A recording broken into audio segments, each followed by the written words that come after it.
Good day guys and welcome to another episode of Riding in Tandem. RIT, Riding in Tandem, RIT. With me, Jet, at sa episode na to, halika't silipin natin ang Dongfang Reach 7 na 4x4. Ready na ba kayo? Tara na!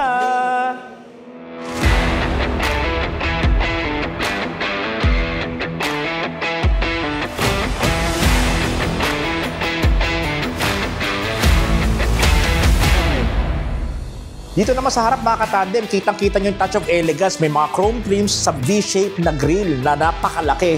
Tapos yung headlight niya, dalawang projector magkabila, naka-projector din yung fog lamps. And silipin naman natin ng makina. Open Sesame! Tadaan! Diba? Dito makikita nyo ang M90 na makina na gawa ng Dongfang. Ito nga palang engine na ito mga katandem is a chain-driven 2.3 liter turbo diesel engine mated with an 8-speed automatic transmission that puts out 160 horsepower with 420 Nm of torque. Dito naman tayo sa side. Ang gulong nito ay 255/60 R18 na may highway terrain tires. At dito naman sa side mirror, power side mirror siya na retractable na may signal lights din and may camera for 360. Then meron din tayong malapad na stepboard, chrome handles, at syempre meron tayong roof rails na ready nang lagyan ng roof rack. O mga katandem, bago tayo dumako sa likod, gusto ko lang i-check nyo to. May included na siyang roll bar na napakatibay. At saka may mga hook na rin, may mga retention hook na rin siya, maliban sa mga retention hook na meron sa loob. E dito naman sa likod, di sa may handle, meron siyang camera, plate lights, meron din siyang stepboard na napakatibay. And syempre, yung lining niya, mayroong spray-on na bed liner na napakakapal. Oh, grabe. So, pang baragan talaga mga katandem. Rugged sa labas, pero dito naman tayo sa loob. Talagang malalaman mong Reach 7 siya kasi may touch of gold sa aircon vents, sa may shift knob, at dito sa mga controls. Tapos yung kanyang panels, wooden hanggang sa may sidings.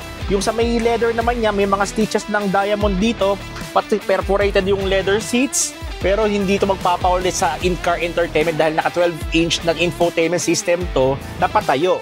Tapos, yung sound system nito napaka-crispy. Then, ito pa isang feature mga katandem na hindi ko nakikita sa mga pickup. Meron tong sunroof.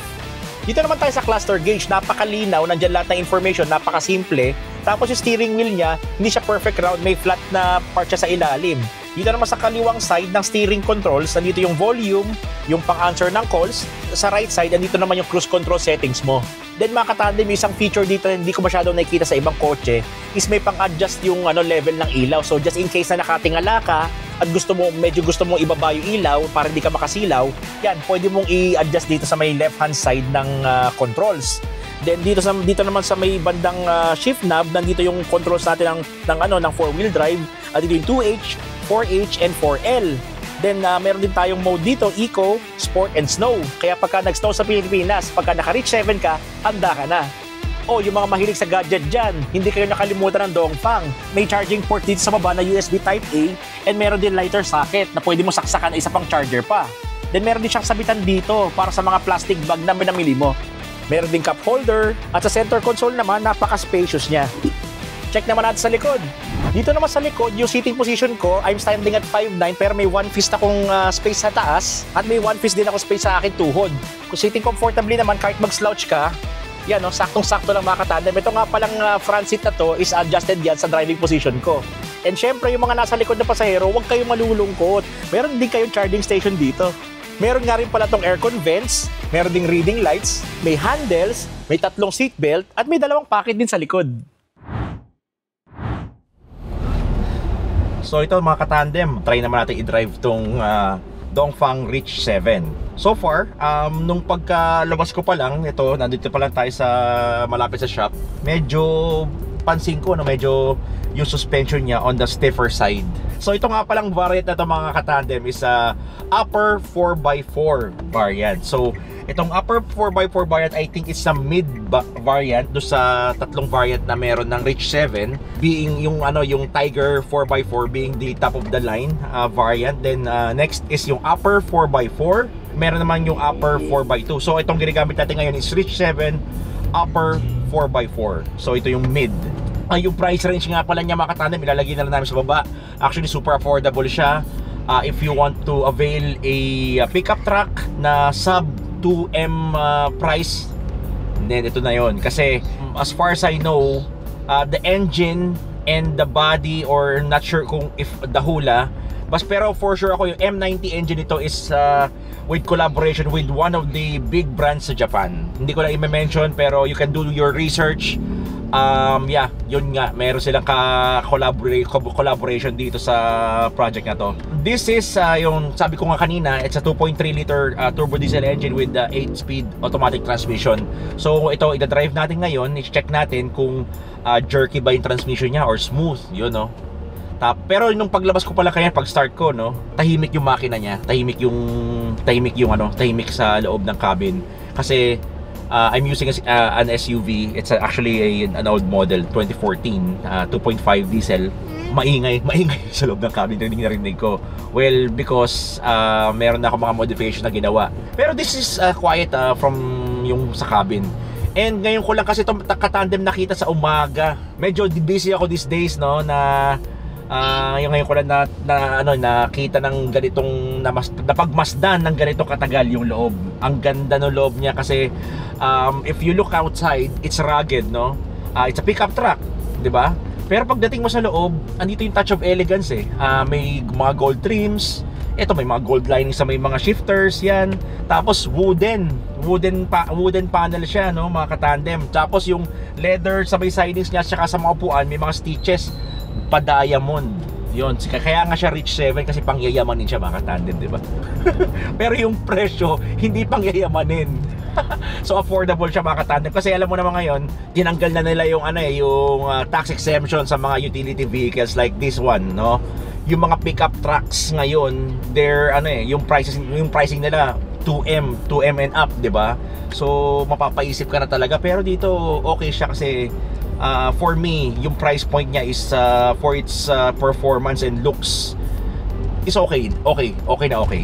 Yun. So ito ite-testing natin siya. So far yung suspension is a bit stiff kasi understandable, naka-leaf spring kasi siya. Pero this is what it's built for kasi it's built tough to handle yung mga mabibigat na loads. Yan, like pagka may pasahero ka, tas meron kayong load sa likod, yan. And then one feature na nagustuhan ko dito, mga katandem, is actually meron to sa ibang kotse, matagal na tong feature na ganito, pero it's so nice na in-include nila dito kasi usually pick up, you're loading it yung no question, talagang kinakargahan na talaga natin siya, mga katandem, no? Pero ang tendency niya, yung headlight mo paggabi, syempre nag-tilt siya kasi bibigat yung likod, so titingala yung headlight mo.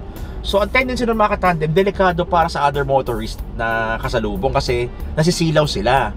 So good thing, meron silang in-include dito na pang level or pang adjust ng level ng headlight. Pwede mo siya ibaba, 'di ba? Which is good kasi sa akin, mga katandem, yung SUV ko, sometimes pagka babiyahe, bago kami bumiyahe at alam kong loaded kami, ang ginagawa ko ay manually adjust it dun sa adjustment ng headlight. Pero ito, mga katandem, pwede mo siya adjust on the fly. Habang natakbo ka at nagkarga ka, halimbawa, mag-isa ka lang, tapos yung pinunta mo bigla ka nagkarga, 'di ba? Kung wala ka dalang tools para i-adjust yung headlight mo, di nakatingala ka all the way, from doon sa biyahe mo hanggang sa umuwi ka, nakakaawa naman yung other motorists, 'di ba? Ito kagandahan yun, maganda tong feature na ganito. Tapos yung headlight niya, mga katandem, sa gabi, na-try ko rin siya i-drive sa gabi, maliwanag yung projectors niya, no? Kahit hindi mo nabuksan yung fog lamps, good enough yung ilaw niya. Medyo yellowish siya, which is good, good for all weather driving, like pag umuulan. Maliwanag din siya sa asfalto, no? Isa pang napansin kong kulang dito, mga katandem, is yung Ceramax Nano Ceramic Tin. Syempre pag ganitong tirik ang araw, mainit, 'di ba? Ramdam na ramdam mo yung init sa balat eh. Pag naka Ceramax Nano Ceramic Tin ka, 99% heat rejection and UV rejection, sigurado ako hindi ka mapapasok sa init ng araw. And ito, mga katandem, dumaan ako dito sa may hindi ko para papunta tong connection between General Trias, Kawit and Dasmariñas. Ito yung yung masikip na daan. For me, yung size niya is maganda. Kasi hindi ako nahihirapan. It's like parang ginagamit ko lang din yung SUV ko. Dumadaan ako rito sa lubungan, tapos liit na kalsada. Hindi ako nahihirapan kasi madali lang din siya isingit. Yung mga yung mga wala siyang blind spots, yan, kitang-kita naman lahat. Tapos ang kagandahan dito, I don't need to raise yung yung adjustment na upuan kasi kitang-kita ko yung hood. Well, depende na sa drive kasi ako 5'9" ako eh. Pero minsan kasi may mga nasakyan na ako SUV tsaka ibang sasakyan mga katandem, 5'9" ako pero parang feeling ko nakaupo ko sa sahig eh kasi hindi ko kita yung hood. So yun, plus sa akin yan. Dito na tayo sa segment na The Good And the Bad. So far, enjoy ako sa driving nito, pero magdako naman tayo sa the good and the bad. Mag-start tayo sa good. Ang good, sturdy yung build niya kasi nagustuhan ko rito mga katandem. May mga built na siya na roll bars, may mga angkla na siya na pwede mong pagtalian ng gamit kasi by stock, kasi by default, yung ibang usually the pickup trucks, they include yung mga parang yung lalagyan ng tali sa loob ng truck bed, di ba? Pero ito kasi nag-add sila ng extra mile sa mga kanilang mga client sa client ng Dongfang, na mag-include sila ng mga hooks sa outside para may additional ka pang pagtatalian, which is maganda sa mga naglo-load talaga kasi magagamit mo yan, like for example may mas mga lalaka pa naubusan ka na ng pagtatalian, ayun meron ka pa extra na 6, tatlo sa kabila, tatlo sa kabilang side.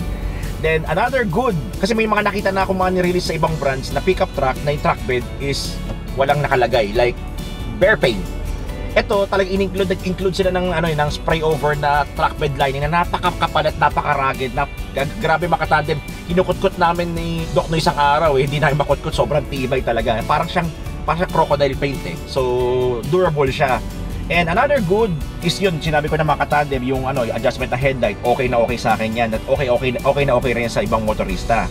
Tapos another good, well, aesthetically gusto ko yung loob niya kasi mga katandem, sa totoo lang ako, I'm not a fan of wood panels kasi gusto ko talaga mga carbon styling, yung carbon na looks. Pero ito, nagustuhan ko siya kasi dark, parang old dark na wood eh, parang hindi ko sure kung anong color ng ganito. Comment nyo na lang sa baba mga katandem, no? Pero maganda siya, bumagi siya sa interior nito, no? Sa interior, nag-blend siya doon sa leather, sa color ng leather na parang brown, yan. So, stylish ang dating. Tsaka yung mga yellow, may mga gold na lining dito sa may steering, sa may aircon vents, good na good yan. Also, entertainment system, hindi ka maboboard sa biyahe. Nako, napakabihira ako makita sa pickup truck na may ganitong kalaking entertainment system, no? Napatayo pa. And which is ang kagandahan ng ganitong orientation mga katandem ng in-car entertainment is navigation. Ihahabol ko lang mga katandem isang good na nakita ko rito, no? Yung 360 camera. Is a good thing na talaga meron siya dito sa pickup. Magdako naman tayo sa bad. Konting-konti lang naman yung mga nakita kong bad dito mga katandem, no? Actually, yung isang nakita ko is yung yung suspension niya medyo stiff. Pero kasi yung stiff suspension na yun, it pays up. Depende kasi kung saan mo gagamitin. Well, kung gusto mo kasi ng komportable, I would say mag-SUV ka. Kasi pickup for sure naman kasi utility nga ang pickup di ba? So yun yung primary purpose niya is pangkargahan talaga. So why put a weaker suspension system sa pickup, di ba? Kung hindi niya magagampanan yung yung kanyang loading talaga, yung talagang pangbaragan talaga, di ba? Kaya ako, okay sa akin yun. Pero it might not be okay sa iba. Well, I'm not a fan of pickup truck. Alam niyo naman ako na SUV kasi talagang hindi naman ako nagkakarga na marami. Pero it might be good for some, it might be bad for others. Pero yun lang yung nakita ko dito na Tapos yung engine is powerful enough for 2.3 liter. Pero it could have been bigger like 2.5. Yun lang naman. Pero para sa akin, enough siya. Hindi siya underpowered. Napakalakas nga niya pagka binigyan mo talaga siya, may bubuga talaga eh. So I just hope na na we have more time to test and yung yung kanyang 4x4 capabilities, no, like kung may pag-off-road sana natin, pero wala nasa urban area tayo eh. So yun, it could appeal sa sa mga overlanders din kasi 4x4. Syempre, alam mo mga katandem, bihira ka kasi makakita ng 4x4 na mid-variant eh. Ito, mid-variant siya ng 4x4. And so yun lang naman yun yung nakita kong bad mga katandem. Actually, yung iba nitpicking na lang din eh. And isang good din na nakita ko mga katandem is when it comes to safety, hindi lahat ng kotse meron ito mga katandem, no? Well, it might be bad for some. Like, ako medyo na inisla ko ng konti kasi ako yung old school driver eh. Tsaka sobrang sobrang OC ako pagka nag-park sa nag-park sa mall. So sometimes pagka nag-reverse parking ako sa mall, tinitignan ko yung linya ko, kung nakalinya ba ako or nakagitna ako eh. So sometimes I open the door while yung parang nag-atras ka na konti-konti. Ang kagandahan dito kasi may safety feature siya mga katandem, no? Na pag naka-drive ka at umaandar ka at biglang binuksan yung pintuan, tumitigil siya. Which is good, di ba? For safety reasons, di ba? Pero syempre sa mga old school driver na katulad ko na gusto kong binubuksan, ang gagawin ko ngayon, bubuksan ko yung bintana, isilip akong ganon, di ba? Kasi mas gusto ko yung binubuksan yung mga pinto mo ng konti makatanda kasi mas kita ko talaga yung linya pag nag-park ako eh. So it might be good for some, it might be bad for others. Pero for me, doon tayo sa mas safe na side. So it's a good thing. Wala talaga masabi masama eh. Ang ganda eh. Dahil dito mga katandem, nagandahan talaga ako dito sa Dongfang Reach 7. So I'm looking forward na i-review iba nilang sasakyan.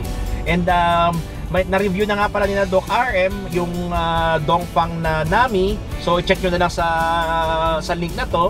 And then if interested and curious kayo dito sa kung ano ba ang meron pa dito sa Dongfang Reach 7, i-check nyo na lang yung link sa description below. O ayan, so sobrang enjoy ko magmaneho nito mga katandem. Inabutan na tayo ng napakalakas na ulan. So maraming salamat sa panonood at sana may natutunan kayo sa video na to. Next video na! RIT, riding in tandem. RIT, riding in tandem. RIT, riding in tandem. Siksik na impormasyon mula kay RM at Elaine. RIT, riding in tandem. RIT, riding